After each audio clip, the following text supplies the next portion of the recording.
Haunted chair. घर में चारों तरफ सन्नाटा पसरा पड़ा था। आधी रात से ज्यादा बीत चुकी थी, लेकिन आंगन में पड़ी लकड़ी की कुर्सी लगातार हिल रही थी। कहने को तो नई कुर्सी थी, लेकिन जब भी हिलती तो ऐसे चरमराहट की आवाज पैदा करती जैसे बरसों पुरानी कुर्सी हो। एक तो बाहर तेज चल रही हवा और ऊपर से कुर्सी की आवाज, दोनों ने मिलकर एक अजीब सा शोर घर में पैदा किया हुआ था। अंदर कमरे में सो रही लक्ष्मी ने झल्लाते हुए अपने बाजू में सोए अपने पति कमल को जगाया। क्या खटारा कुर्सी उठा लाए हो? आराम कम देती है, सर दर्द ज्यादा। कितना शोर मचा रही है। अरे तो जाकर उसे उठाकर अंदर रख दो ना, आंगन में क्यों छोड़ दिया है? बाहर हवा चलेगी तो कुर्सी तो हिलेगी ही ना। लक्ष्मी नींद में उठकर जाती है और कुर्सी को उठाकर अंदर ले जाने लगती है, लेकिन बहुत कोशिश के बाद भी वो कुर्सी को हिला तक नहीं पाती। उसे समझ में नहीं आता कि वो चेयर इतनी भारी कैसे हो गई थी। लक्ष्मी झल्ला जाती है और गुस्से में फिर से अंदर चली जाती है। अगली सुबह जब लक्ष्मी और कमल सोकर उठते हैं तो लक्ष्मी देखती है कि चेयर कमरे के अंदर रखी है। अरे ये चेयर यहाँ कैसे आई? ये तो कल रात बाहर आंगन में थी ना। अरे तुम पागल हो गई हो क्या है? अरे कल ही तो तुम उसे उठाकर अंदर लाई थी। नहीं तो मैं इसे अंदर नहीं लाई। ये इतनी भारी है, मुझसे तो उठी ही नहीं। अच्छा ठीक है भाई, ये अपने आप चलकर अंदर आ गई होगी। बस अब एक काम करो, जल्दी से मेरा टिफिन दे दो, मुझे ऑफिस के लिए जाना है। अब कमल अपने ऑफिस चला जाता है और लक्ष्मी अपने घर के कामों में लग जाती है। घर के काम खत्म करने के बाद लक्ष्मी कुछ देर अपने आंगन में धूप में बैठने के लिए सोचती है। थोड़ी देर चेयर लगाकर बाहर धूप में बैठ जाती हूँ, लेकिन चेयर तो बहुत भारी है। कोई नहीं, एक बार कोशिश करती हूँ। वैसे भी शायद कल मैं नींद में थी, इसलिए भारी लगी होगी। लक्ष्मी जैसे ही चेयर के पास जाकर उसे उठाती है तो वो उसे बहुत हल्की लगती है और वो चेयर लेकर बाहर आंगन में लाकर धूप में बैठ गई। अपनी आंखें बंद किए लक्ष्मी आराम से धूप में सुस्ता रही थी कि तभी जैसे लक्ष्मी ने अपनी आंखें खोली तो उसे धूप में एक औरत की परछाई नजर आई जो उसी चेयर पर बैठी हुई थी और उसके बाल खुले हुए थे। अरे ये मेरे बाल तो बंधे हुए हैं और चेयर पर तो मैं बैठी हूँ, फिर ये परछाई किसकी है? लक्ष्मी हड़बड़ाकर चेयर से उठती है, लेकिन उसके उठ जाने के बाद भी वो परछाई वहीं की वहीं रहती है, जिसे देख लक्ष्मी के पसीने छूट जाते हैं। हे भगवान, ये क्या मुसीबत है? लक्ष्मी डर के मारे घर के अंदर की तरफ भाग जाती है और अपने कमरे में जाकर दरवाजा लगा लेती है, जिसके बाद वो कमरे की खिड़की से छुपकर उस नजारे को देखती है। वो चेयर अब जोर जोर से हिलने लगी थी और ऐसा लग रहा था जैसे कोई औरत उस चेयर पर बैठकर उसे जोर जोर से हिला रही थी। लक्ष्मी ने अपने घर का दरवाजा कसकर बंद कर लिया। उसे समझ में नहीं आ रहा कि आखिर ये सब क्या हो रहा है। कुछ ही देर के बाद अचानक से वो चेयर हिलना बंद हो गई। लक्ष्मी अपने कमरे की खिड़की से आंखें फाड़ फाड़ कर ये सब कुछ देखे जा रही थी कि तभी अचानक लक्ष्मी ने महसूस किया कि उसके कंधे पर किसी ने हाथ रखा है। लक्ष्मी डरकर जोर से चिल्लाई। तभी उसे अपने कानों में किसी की बहुत धीरे से फुसफुसाने की आवाज सुनाई पड़ी।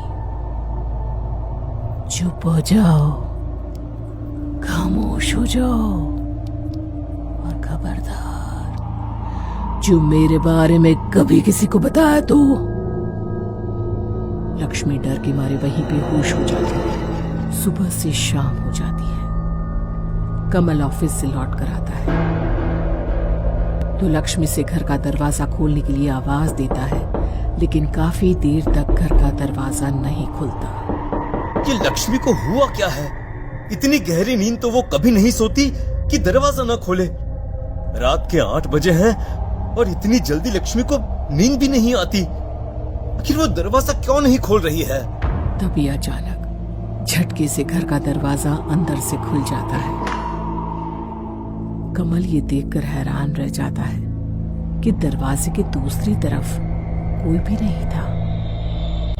वो दौड़कर अपने कमरे के अंदर जाता है और वहां पर लक्ष्मी को जमीन पर बेहोश पड़े देखता है। लक्ष्मी, लक्ष्मी उठो, उठो लक्ष्मी। अरे क्या हुआ है तुम्हें? और तुम यहाँ जमीन पर क्यों लेटी हुई हो? कमल, कमल मुझे बचा लो, वो औरत मुझे मार डालेगी कमल। अरे कौन सी औरत? किसके बारे में बात कर रही हो तुम? वो जो लकड़ी की चेयर तुम लेकर आए हो ना कमल, वो बहुत मनहूस चेयर है। उस पर कोई बुरा साया मंडरा रहा है और वो हमें चैन से जीने नहीं देगा। वो उस चेयर को तुम वापस उसके मालिक को दे आओ कमल, वापस कर दो। लक्ष्मी, मुझे लगता है कि उस चेयर को लेकर तुमने अपने दिल में कुछ ज्यादा ही वहम पाल लिया है। अरे ऐसा कुछ भी नहीं है। कमल लक्ष्मी को समझाने की कोशिश करता है और रात को वो दोनों सो जाते हैं। लेकिन आज लक्ष्मी को नींद नहीं आ रही थी। उसकी नजरें अब भी खिड़की के ठीक सामने आंगन में रखी हुई चेयर पर ही अटकी हुई थी। कुछ ही देर के बाद लक्ष्मी की पलकें अपने आप बंद हो गई, पर तभी अचानक खिड़की पर किसी के खटखटाने की आवाज और साथ में चूड़ियों की खनखनाहट सुनकर लक्ष्मी की आंख खुल गई। उसने देखा उसके कमरे की खिड़की पर एक औरत खड़ी हुई है जिसने दुल्हन का लाल जोड़ा और बहुत सारे गहने पहने हुए हैं।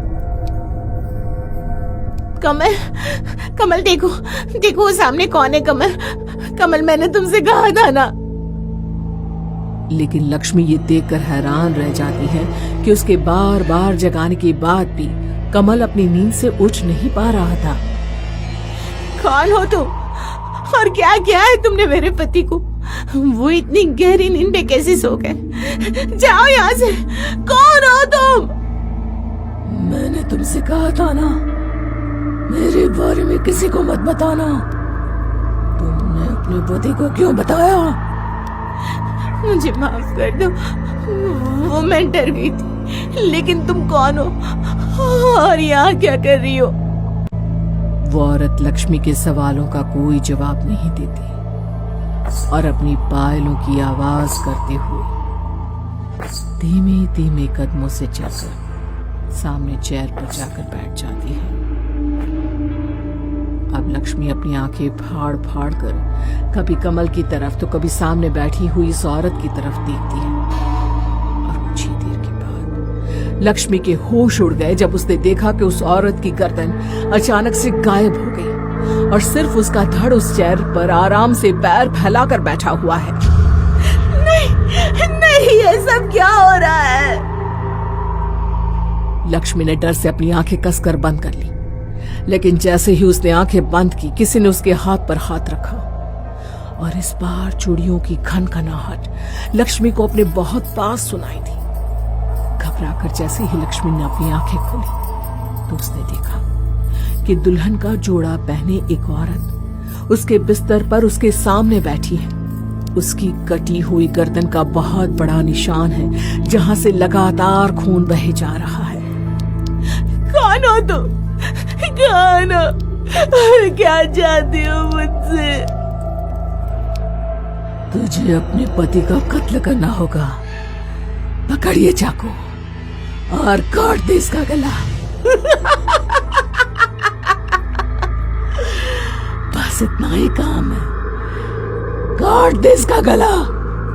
पागल हो गई हो तुम? मैं अपने पति को क्यों मारूंगी? क्योंकि इसने इस लकड़ी के चेयर पर मुझे बिठाकर मेरी शादी की पहली रात पर मेरी गर्दन काटकर मेरा खून कर दिया था। मेरे धड़ से मेरी गर्दन ही अलग कर दी थी इसने। मैं तुम्हारी बात पर भरोसा नहीं कर सकती। तुम झूठ बोल रही हो। आखिर तुम हो कौन? तुम्हारे इस पति ने पहले मुझसे शादी की और जब मेरे बाप ने दहेज में इसे बहुत सारे पैसे नहीं दिए तो इसने धोखे से मुझे गला काट कर मार दिया। आज मैं अपना बदला लेकर रहूंगी। मार दे इसे, नहीं तो ये तुम्हें भी ऐसे ही मार देगा। नहीं, मेरे पति ऐसा नहीं कर सकते। मैं तुम्हारी बातों पर भरोसा नहीं कर सकती। झूठ बोल रही हो तुम। लक्ष्मी के इतना कहते ही वो औरत अचानक से लक्ष्मी के चेहरे पर अपने दोनों हाथ रख देती है और अब लक्ष्मी को कमल और उस औरत की शादी की सारी घटनाएं एक एक करके नजर आने लगती है। लक्ष्मी को ये भी नजर आता है कि किस तरह कमल ने उसका कत्ल किया था। वो घबराकर डर के साथ अपनी आंखें खोल देती है। तुम सही कह रही थी। मैं कभी सोच भी नहीं सकती थी कि कमल ऐसा कुछ भी कर सकते हैं। ये तो तुमने बीता हुआ कल देखा, अब मैं तुम्हें आने वाला कल भी दिखाती हूँ। इसके बाद सुमन ने एक बार फिर अपने दोनों हाथों को लक्ष्मी के चेहरे पर रखा और तब लक्ष्मी को दिखा कि कमल लक्ष्मी को छत से धक्का देकर मारने की कोशिश कर रहा है। लक्ष्मी एक बार फिर से घबराकर झटके के साथ अपनी आंखें खोल देती है और इस बार बिना कुछ सोचे समझे उस बड़े से छुरे से कमल का गला काट देती है, जिसके अगले ही पल वो कुर्सी वाली सिरकटी आत्मा जोर जोर से हंसते हुए वहां से गायब हो जाती है।